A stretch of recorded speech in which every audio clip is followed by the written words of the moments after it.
yeah, that happened. Yeah. Anyway, moving on from that. Odd.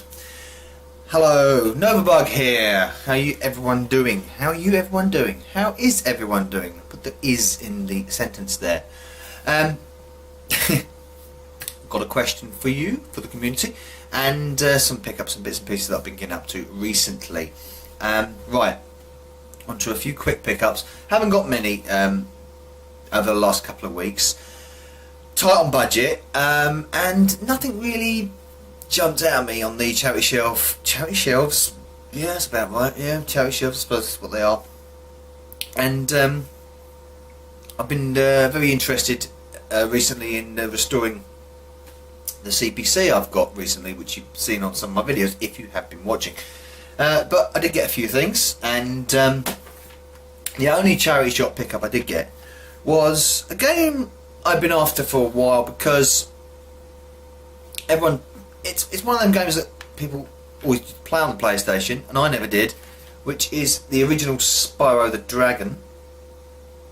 And the reason why I got this is because I saw this for £1.50, and it is in absolutely spiffing condition. So I'd stumbled across a few copies of this in the past, and they weren't great. They've been battered around a bit. And the Crash Bandicoot inlay there. And the winter release is 98, proper retro. So Spyro the Dragon, it's got a few marks and bits and pieces on it, but it does run and load very well. So, and box is in mint condition, not a crack, not a mark, not a scratch on it. So very happy with that. That was the only charity shop pickup I got. Sorry, let me just turn my phone off. But I did get a few others, and first I got a couple of Mega Drive games from Long Rod von Hugendon. I hope I said that right. Thank you very much, sir, for them. Did a little bit of business with himself because he was clearing out his collection. So why not pick up Sonic the Hedgehog #1? Why not indeed? Weirdly, don't have it. Obviously have versions of it, but not the original cartridge, and I did want the original cartridge in the original box with instructions. And thank you, Mr. Long, it's in very good nick. There we go. Brilliant. I know the Sonic the Hedgehog games original was 10 a penny, I know, but I wanted a really good version, copy of it, and I've got that. And it ain't no worth without having its sequel, Sonic the Hedgehog 2, which is one of my favourite games, which is Sonic 2. Again, and this is in actually better condition than Sonic 1. It's perfect. Von Hugendon has looked after these. Very well done, sir. And I got these at a very good price, and the man is a gentleman, and his link is obviously down in the description box. Go and have a look at Long Rod. And then I've got three games from well, he likes to call himself Chuck Rock, or well, no, sorry, he doesn't call himself Chuck Rock. His partner in crime calls himself Chuck Rock. He likes to say he's 2/3 of the two fat bastards.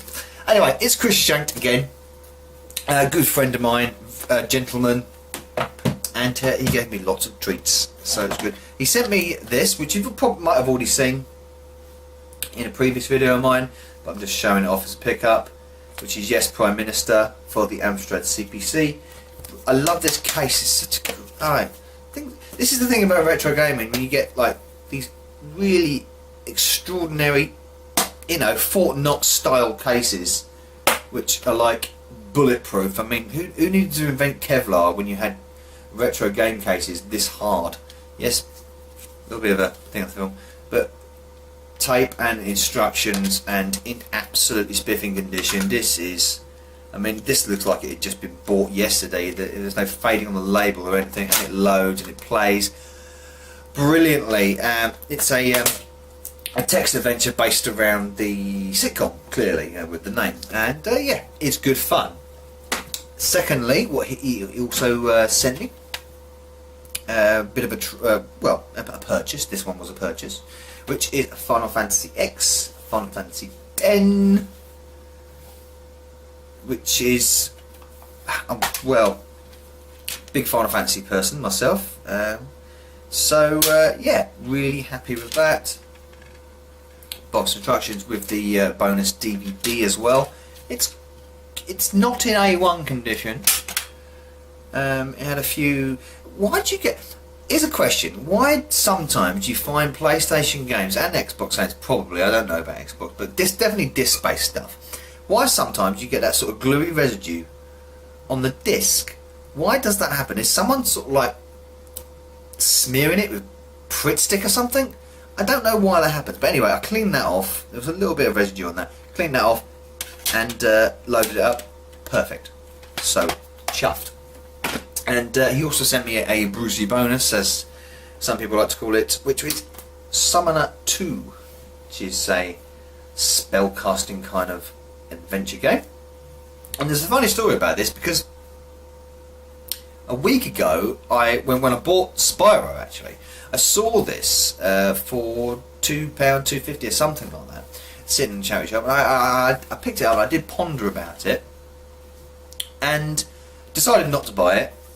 Unplayed, it's a game I've never played, so it did look interesting, caught my eye. I don't know anything about it, I haven't done any research on here, so you know, if it's a shit game, tell me.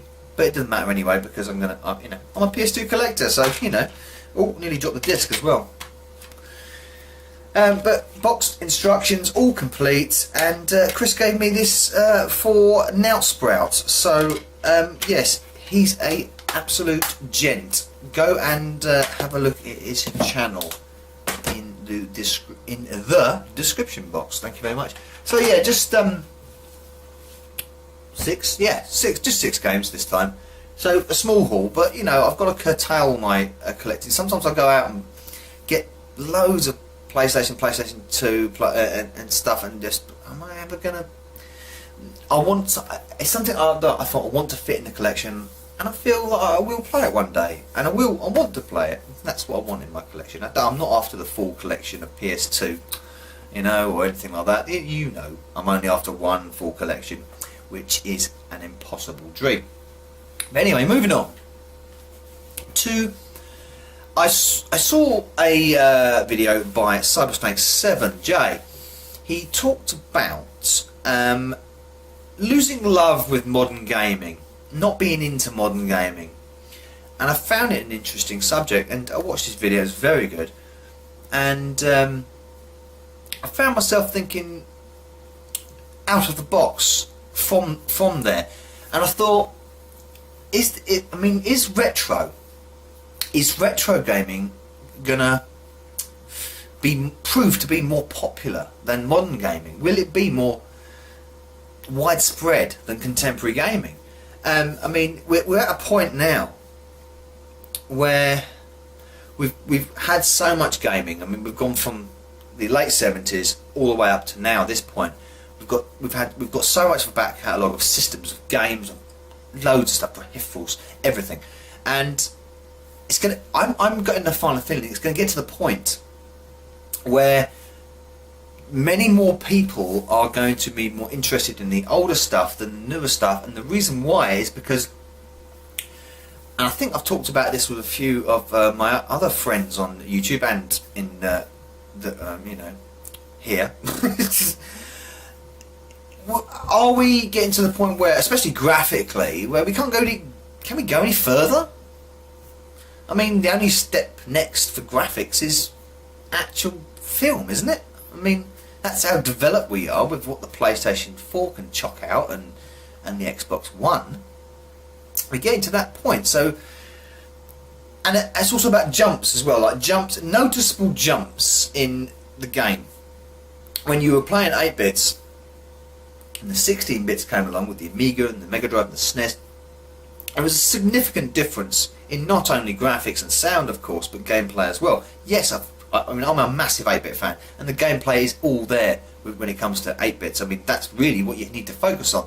But there was a significant jump in graphic and sound, certainly. And then you had another significant jump to the 3D aspect of things into the PlayStation, and the Dreamcast on beyond that, and the PlayStation 2, and so on and so forth. But since I would argue, the PlayStation 2 era, what as, apart from, you know, petty little things like frame rate and resolution, things like that, where we, you know, the graphics are not jumping in that massive stages. So in that respect, is modern gaming becoming more diluted, especially on an aesthetic point of view and an audio point of view? Because, you know, we've reached a pinnacle on audio. I mean, audio is just going to sound like it's coming out your stereo or your radio now, isn't it? I mean, we're way beyond chiptune, that kind of thing, which is a shame because chiptune is so unique. So, is it now, gamers in general are like, all hankering for the next release, the modern release? It's probably going to be an FPS. You know, oh, it's another FPS, oh god. I'm sorry, you may rave about games like Wolfenstein New Order or Call of Duty or Destiny, but FPSs, they've done it. I mean, FPSs is just FPSs now. Whatever. They may look great, they may play okay, but they will play pretty similar for me, personally. That's my personal point of view anyway. But I digress, getting back to the main topic. Retro gaming it covers so much of a scope of games that a lot of people haven't played, seen, even heard of. And if they're a true gamer, they'll be like, well, let's try something from the 16-bit era or the 32-bit era. Like myself, I haven't played many systems that I would really, really like to. I haven't ever played a Sega Saturn, for instance. I've only touched on a Dreamcast once. Touched on a Dreamcast? Sounds like a bit of a wet dream, that, doesn't it? But this is the point I'm saying. Go back even further. The ColecoVision, it looks fantastic as a gameplay machine. I really do want to experience that. I mean, I've been through the Atari 2600 and all that kind of stuff, but that is something I missed. So, am I of the same train of thought where a lot of other gamers are like, do we want to experience the stuff that we've missed more than the stuff that's now? If you get what I'm saying. Because the modern stuff is very similar and very samey, and we kind of expect, we know what to expect in a way, and we also know when to be disappointed by a big release. In the old days, that never seemed to happen. A big release would be pumped up in the magazines and everything, and that's the only source for it. It was the magazines, and when it came out, normally it was just mind-blowing. You know, especially, I mean, big titles like Street Fighter 2 and Mario Kart, games like this, which were just hyped up, and they lived up to the hype. Modern games don't do that, do they? Very rarely. Very rarely. I mean, there have been a couple recently. I mean, there's two great examples recently. One that did sort of live up to the hype, which is Mario Kart 8 on the Wii U, and one that hasn't lived up to the hype at all, and that's Watch Dogs. Watch Dogs? Well, yeah, you're going to go out and watch people running. That's the game. Everyone thought it was about technical espionage, but no, it's actually about watching people jog down the road. No, Watch Dogs, sorry. Words out of cheeks not working. Apologies. That's the point I'm saying. The basic question is retro gaming going to surpass current contemporary gaming?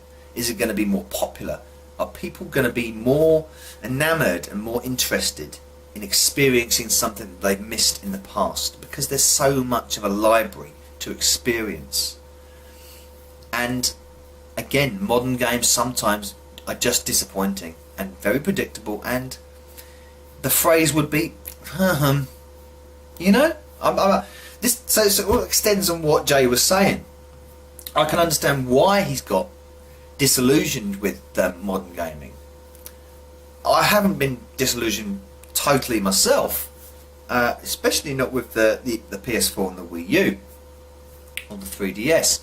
There are some great games out there, but it just doesn't have that same kind of extensive feel that retro gaming has. It has more. I think it's going to get, well, it is going to get more and more larger. I mean, the library of retro gaming.